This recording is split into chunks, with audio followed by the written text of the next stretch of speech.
द्वारा एक press conference का आयोजन किया गया, जिसमें उन्होंने कहा कि देश आर्थिक संकट की ओर बढ़ रहा है।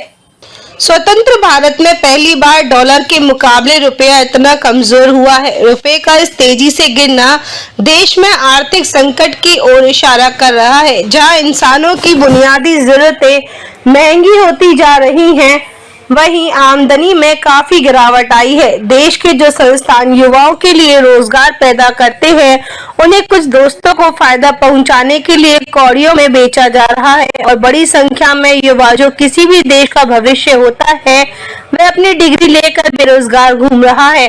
हर जिले में हजारों युवा ऐसे हैं जिन्हें अपनी योग्यता के बावजूद रोजगार हासिल करने में नाकामी हासिल हुई है। हाल ही में विश्व बैंक ने भारत को आर्थिक भविष्य के संबंध में चेतावनी दी।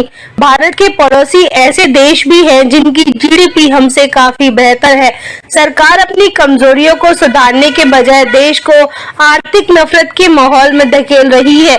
जब लोग रोजगार व आर्थिक संकट और देश में बढ़ती महंगाई के बारे में पूछते हैं, तो बड़ी चतुराई के साथ हिंदू मुसलमान के नाम पर बांटने की राजनीति को हवा दे दी जाती है।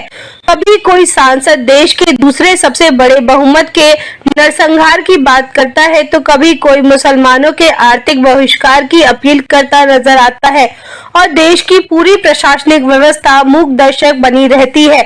इस पर बात का परिणाम है कि नफरत फैलाने वाले मानसिक रोगी नहीं है, बल्कि एक राजनीतिक विचारधारा का हिस्सा है। चुनाचे देश में आर्थिक संकट की जगह नफरत पर बहस गर्म होती जा रही है। देश के सबसे अहम सवालों को उस किनारे पर पहुंचा दिया जाता है जहां सवाल की उम्मीद खत्म हो जाती है। लेकिन ये सब ज्यादा दिन चलने वाला नहीं है। देश में 80 करोड़ लोग गरीबी रेखा के नीचे जीवन यापन कर रहे हैं और देश में असमानता इतनी अधिक है कि देश की 10% जनता के पास कुल राष्ट्रीय आय का 57% है। मुसलमानों के वास्तविक शैक्षणिक पिछड़ेपन को दूर करने के बजाय सरकार मदारसे इस्लामिया को आलोचना का निशाना बना रही है, जिसके न केवल प्रतिशत मुसलमान शिक्षा के लिए आते हैं, वरना 97% मुसलमान एडवांस एजुकेशन की ओर जा रहे हैं, जिसके लिए वर्तमान में कोई उपयुक्त नीति दिखाई नहीं दे रही है। सरकार मुसलमानों के लिए स्कूल और कॉलेज और विश्वविद्यालय बनाए और शिक्षा की मुख्य धारा से जोड़ने का प्रयास करे। इकबाल अहमद, लखनऊ, समाचार 24। समय में हम क्या कर सकते हैं? क्या जब हम लोग बात करते हैं रोजगार की, तो देश के युवाओं को धर्म की लड़ाई में धकेल दिया जाता है। हमें ये समझना चाहिए कि 65% पॉपुलेशन इस देश की अंडर 35 है और 40% पॉपुलेशन अंडर 20 है। हम हिंदुस्तान के साथ साथ में यंगिस्तान भी हैं। जब हमारे युवा रोजगार की बात करते हैं, तो उनको धर्म के नाम पर उनके बीच में नफरत पैदा कर दी जाती है। अगर धर्म के नाम पर आप देश को लड़ाओगे, तो श्रीलंका सबसे बड़ा उदाहरण है कि 20 साल तक जिस परिवार ने राज किया, राजपक्षे परिवार को भी, तत्कालीन राष्ट्रपति को भी और तत्कालीन प्रधानमंत्री को भी कोलंबो छोड़ करके जाना पड़ा। इसलिए आप धर्म के नाम पर विभाजन मत करिए। सरकार को चाहिए कि वो रोजगार पैदा करे, समस्याओं का समाधान करे।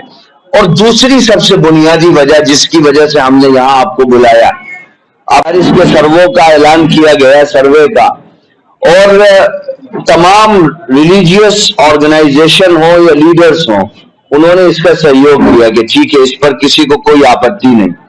लेकिन मैं सरकार को ये कहना चाहता हूं कि मदरसों में सिर्फ मुसलमानों का 3% तबका आता है जो पढ़ता है, जो एजुकेशन लेता है। 97% मुस्लिम जो है वो एडवांस एजुकेशन में जाता है। आप सच्चर कमेटी की रिपोर्ट पढ़िए, मुसलमानों की शिक्षा के ताल्लुक से सच्चर कमेटी क्या कहती है। सरकार को चाहिए कि वो मुसलमानों के लिए प्राथमिक शिक्षा केंद्र बनाए। सरकार को चाहिए कि वो माइनॉरिटी के लिए कॉलेजेस बनाए, यूनिवर्सिटीज बनाए, स्कूल बनाए, ताकि वो तबका जो 97% शिक्षा की मुख्य धारा से अलग खड़ा हुआ है, वो शिक्षा के मुख्य धारा में आए। अगर आप इतने बड़े शुभ चिंतक हैं मुसलमानों के, तो आइए हर जनपद में कॉलेजेस और यूनिवर्सिटीज बनाई है, तभी आप सेकेंड लार्जेस्ट मेजोरिटी को ऊपर कर पाएंगे और एक गौरवशाली, वैभवशाली, संपन्न और समृद्ध भारत का निर्माण कर पाएंगे। सर, मैंने बहुत बार सम्मेलन किया है, मुसलमान समाज को कहा है, ये बीजेपी के अंदर ही जोड़ रहे हैं और कहीं को आगे बढ़ाया जा रहा है, फिर मुसलमान जो बीजेपी से जोड़ा गया और अंदर आ भी रहा है, इसको कैसे देखते हैं सर? ठीक है, लोग अपने, डॉलर मजबूत होता है और रुपया कमजोर होता है तो उसका जो सबसे पहला असर पड़ता है वो गांव में, झुग्गी झोपड़ियों में और मुख्य धारा से हट करके रहने वाले जो व्यक्ति हैं उनके जीवन पर उसका असर पड़ता है। क्योंकि आप ये बात जानते होंगे कि भारत लगभग 80% कच्चा तेल आयात करता है, बाहर से खरीदता है।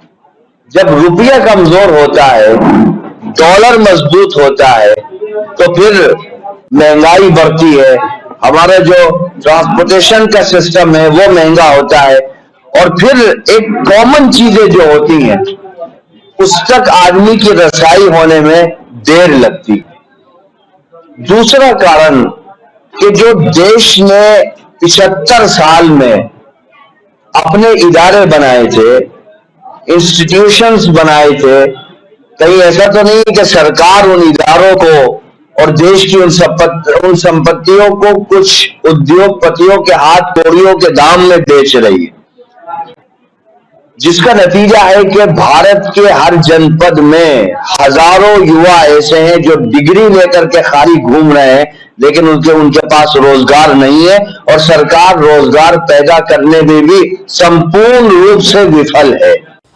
लखनऊ